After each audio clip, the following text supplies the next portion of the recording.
Welcome to the Innovation and Compliance Podcast, part of the Compliance Podcast Network. Join us every week as we talk with industry innovators who are making compliance to help business run more efficiently and at the end of the day, more profitably.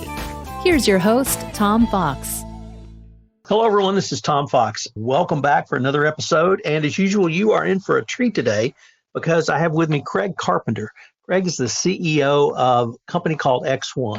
And I have to say, that is the absolute coolest name of any company, of any product provider or service provider I've interviewed for a podcast. So, Greg, congrats on having the coolest name and welcome to the podcast.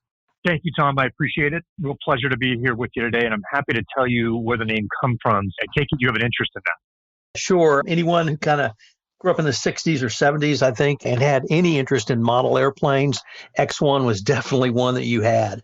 And if you're an aficionado of the space race, you're an aficionado of, you said the 50th anniversary, the moon landing, any of the right stuff kind of stories, X1 is a big part of it. So before we get to your professional background and how you got to the company, why don't you tell us about the name X1, what it means, and how it really drives everything you guys do?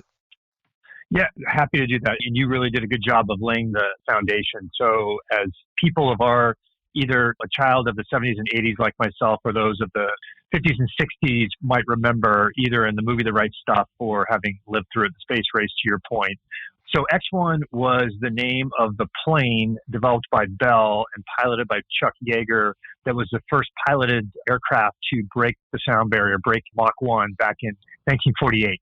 And so the people who founded this company, a guy named Bill Gross at Idea Lab in Pasadena, gave our company that name because it signifies innovation and doing something that no one else had done before, and also speed being kind of a key element of what we do. So both of those things are kind of near and dear to our heart. Craig, you've had a really interesting professional background. I was wondering if you could visit with us for a few minutes about your professional background and how it brought you to X1. Sure. So I went to law school, as a lot of people sometimes do, because they're not quite sure what they want to do.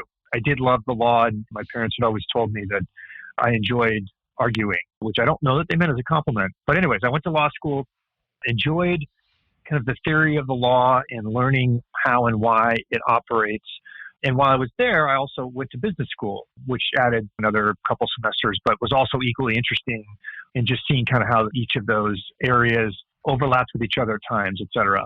And so after grad school, I went and passed the bar and then started working in a law firm. And I enjoyed the work. I don't think the law firm kind of environment was really a good fit for me and my personality. And so at the time, being a child of Silicon Valley and living and working out here, this was in the late 90s into 2000, all my friends were becoming paper millionaires and seemingly having a ton of fun, going to lunch parties and working in the tech industry and what was called then the dot-com industry, but it was really tech more broadly. And so I went over and worked at a SoftBank startup that was one of the free ISPs that many of us probably remember back in the day that were very popular for gathering a bunch of eyeballs, but not so popular in terms of bringing in revenue. But what I found was I really enjoyed the environment. I was able to use both my legal and business background in it. It was a good fit for me. It was a much more dynamic environment, much more, in my mind, a meritocracy. There was nothing remotely close to lockstep advancement or recognition of what you're doing, et cetera.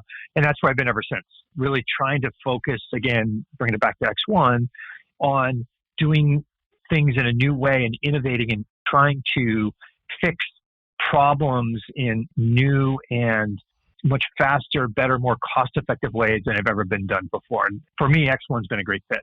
When did you come on board with X1 and what's been your role since you joined the company? So I came over to X1 in September of 2018 as the CEO of the company and really trying to get us to the next level. X1 is one of the better kept secrets in compliance and legal and GRC technology. The company started about 15 years ago as a desktop, laptop search productivity application. It would be software that would go on your laptop that would let you find all of your things, kind of like your equivalent to Google.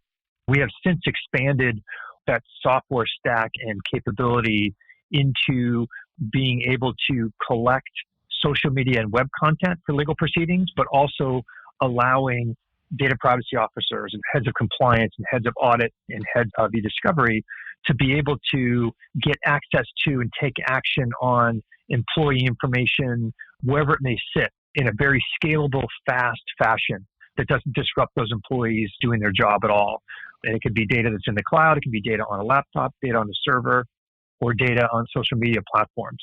So in that way, we view ourselves as a very compelling kind of last mile that can be utilized effectively in a bunch of different scenarios, like audit of PII and like better, faster collection of data for a legal proceeding or internal investigations or as part of an M&A transaction.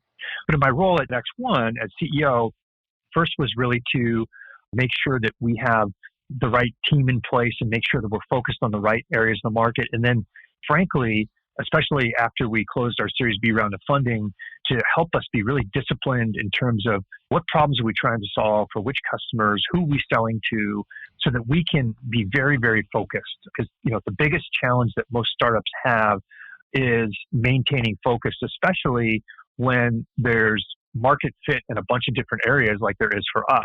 We can solve 10, 15, 20 different problems, but we're too small a company to try to do that simultaneously. So we need to be really, really good at solving one or two problems that our clients have, and then just have a laser focus on those. And that's really what we've been doing since I've been on board 15 months ago.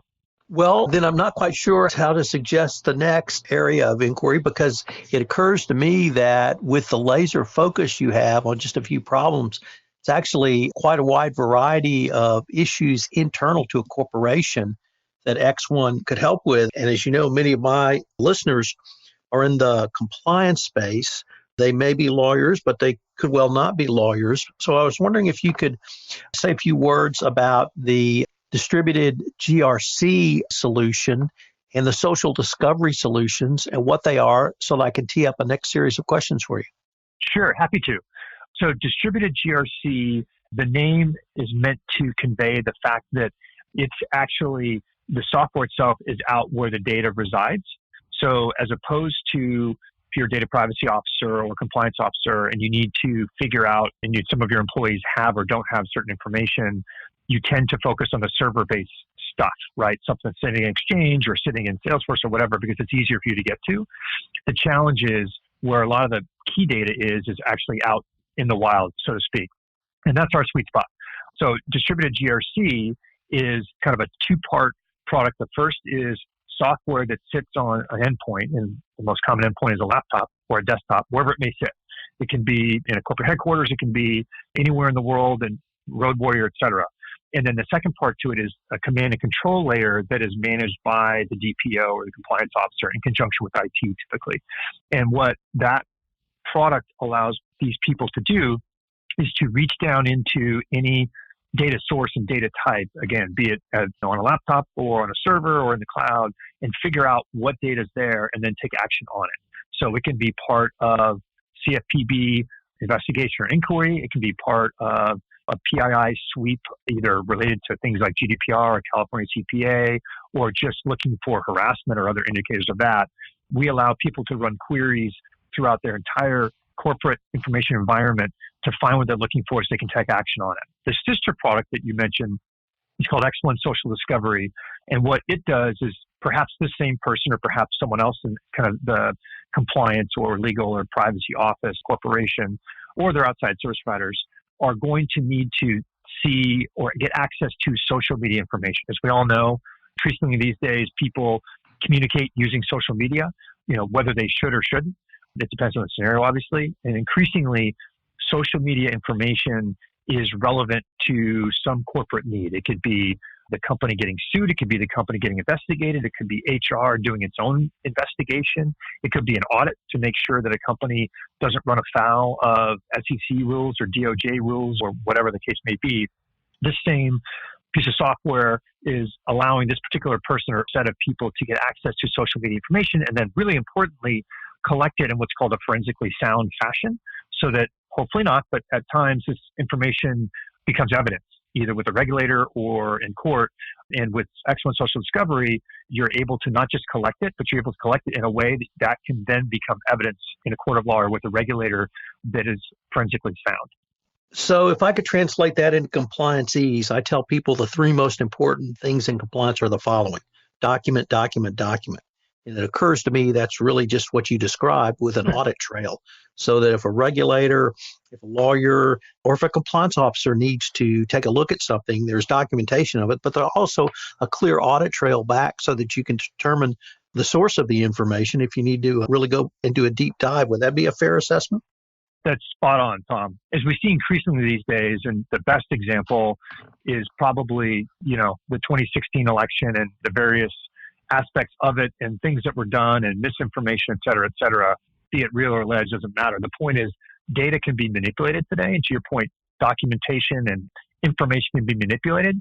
So the ability to put a piece of information in front of somebody, be it a regulator or a judge or a jury or whomever, and be able to very credibly and in a legally sound fashion prove to them that the information you're putting in front of them is what it portends to be is critical, because this can result in multi-million or billion dollars swinging in one direction or the other, because if a key piece of evidence can't be what's in a court of law called authenticated, it can't be submitted to court and it can't be used to support your side of the case. So it's really, really important that the documentation be sound, and to your point, the chain of custody be accurate, et cetera, et cetera. And you want to be able to prove that without having to hire a phalanx of lawyers or consultants to do it for you.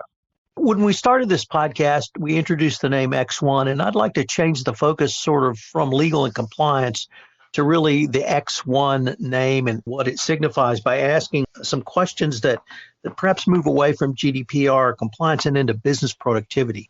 Because the other thing that really struck me in researching you guys for this podcast was your emphasis and the company's emphasis on speed. To me, that equates to business productivity, greater business efficiency, and at the end of the day, greater profitability. How does the X1 solution help in the area of speed, business efficiency, and business productivity? Well, actually, we spend a lot of time, and I spend a lot of time talking about compliance and risk management and stuff like that, and talking to data privacy officers and heads of compliance and folks in the legal departments. But the genesis of X1, to your point, Tom, it's about the quick access to the right information. That's really why the company was founded. So if you look at how X1 is used, and we have 600,000 users globally that use our software every day, a good chunk of them actually use it for productivity purposes, as you're describing. And that's the context of I'm sitting in front of my laptop and there's a piece of information that I need to find in order to remember what it said or to share it with somebody else or to do something, right? Make some decision of some sort. And we're all swimming in so much data these days. Finding the right information in a timely fashion is business critical. So 600,000 users every day use our software to access the right information and then be able to act on that for their own productivity purposes. And that's really the lineage of the company. We've expanded the set of use cases for which that outcome is attained into the arenas we've been talking about. But the heart of what we do is giving people access to that information instantly. And that's invaluable. I mean, you don't have to be a lawyer or an accountant or a doctor to do that. Your average individual contributor at any company anywhere in the world can benefit from that. But it tends to be increasingly important for those who bill for their time, for example, or people who measure their own productivity based on output per minute, per hour, or per day. Those are the ones who tend to be our most rabid users and followers. Craig, in the last few months, the Department of Justice has had two very large releases of documentation around its expectations for best practices compliance programs. One was in the anti-bribery, anti-corruption area. One was in the antitrust area. OFAC also released a document entitled the OFAC Framework for Trade Sanction Compliance Programs. One of the key themes from all three of these documents was not simply ongoing monitoring, but the use of data analytics on an ongoing basis to help prevent and detect violations. And I was wondering, how does X1 assist in this data analytics mandate for ongoing monitoring? Well, we were gratified to see that guidance from the DOJ and OFAC. For those who imagine your listeners are very familiar with OFAC and things like CFIUS and that sort of thing. And I'll tell you what our reaction to it and the way we interpret it was, listen, it's great that you have a policy, and it's great that you send out questionnaires, and it's great that you bring that information back and you make decisions based on that. But you need to actually verify that what you think is happening. Because if we, as a DOJ, can use relatively mainstream analytics tools and technology to find things, you need to be able to find those same things. It's not just on us, right? We're the regulator, because you have to mind your own store at least as well as we do. That's how we interpreted things. And I think where a lot of your listeners, if you look at what the most common way of approaching these regulatory and compliance issues are, is what I was just describing, which is you have a policy, the policy is embedded, the policy has been distributed, the relevant workforce has been educated on it, and then there are regular and sometimes spot check questionnaire type things that go out, and maybe there's a little bit of sampling of data on the server side, but most entities don't go beyond that. And what the DOJ was trying to say is you need to go beyond that. You actually have to use technology to validate these things. And it's not enough to have a policy and have questionnaires. That's just not enough. So where we come in is we're that last mile validation piece. So you have your policy, you have your questionnaires from various people and conversations you've had and interviews, et cetera, getting down into the data itself to make sure that certain things are or not happening, even if it's just a function of sampling things on a quarterly or biannual or annual basis. That's fine, because that is really getting at the spirit of what the DOJ was saying. And where X1 helps practitioners do this is we allow access to data to be able to sample either an analytics engine or do some level of sampling in our own application very, very quickly and very cost effectively. So I think if you marry the two things, which is DOJ, OFAC, et cetera, guidance about taking that next step and validating that things are or not happening with a very scalable and cost-effective technology that does not disrupt the user at all, that supports the ability to validate what the DOJ is asking for in any number of analytics engines or platforms, that's a really good fit. And so that's why we're seeing a lot of success in the compliance world, because it really helps those people do their jobs that much better and adhere to guidance from the bigger regulators. Craig, you mentioned CFIUS, and that is an area that, while I think many compliance practitioners have heard that acronym, they haven't had to deal with it specifically as yet, but now they are having to do so. Is that something you're helping your customers and clients with for CFIUS reviews as well? Yes. So ironically enough, the platform you described, you mentioned earlier that we were talking about distributed GRC, was built for a CFIUS investigation. And so sure, most of your readers, or many of them, are familiar with CFIUS, but effectively, high level, CFIUS stands for the Committee for Foreign Investment in the U.S. And it's typically when a foreign actor makes an investment in or acquires a U.S. entity that the CFIUS committee deems to be quote unquote sensitive, right? And it doesn't have to be related to the defense industry. It doesn't have to be related to sophisticated encryption technology. It can be things that involve our grid in the U.S. It can be things that are deemed to be important by this committee. And the scope of what's covered by CFIUS has broadened over the course of the last few years, and we anticipate it will continue to broaden. So when this happens, what the committee wants to see is that sensitive information is not accessible to certain actors. And to use kind of a prototypical example, let's say a Chinese company or Chinese government is acquiring a U.S. company or U.S. technology company. There will be a lot, if not broad swaths of information that the U.S. government and CFIUS specifically will not want to go with that transaction. And so it is incumbent upon the U.S. entity to ensure, as part of an audit, that that doesn't happen. And so what they do is they use our technology to effectively query and search the entirety of the information that would be going with the entity in that transaction, or that the acquirer or investor could have access to ensure that the sensitive information that CFIUS cares about is not accessible to those parties. And CFIUS, again, just to continue kind of hopefully educating those who aren't familiar with it, the committee has very, very broad authority and can shut down any transaction, frankly, without asking questions.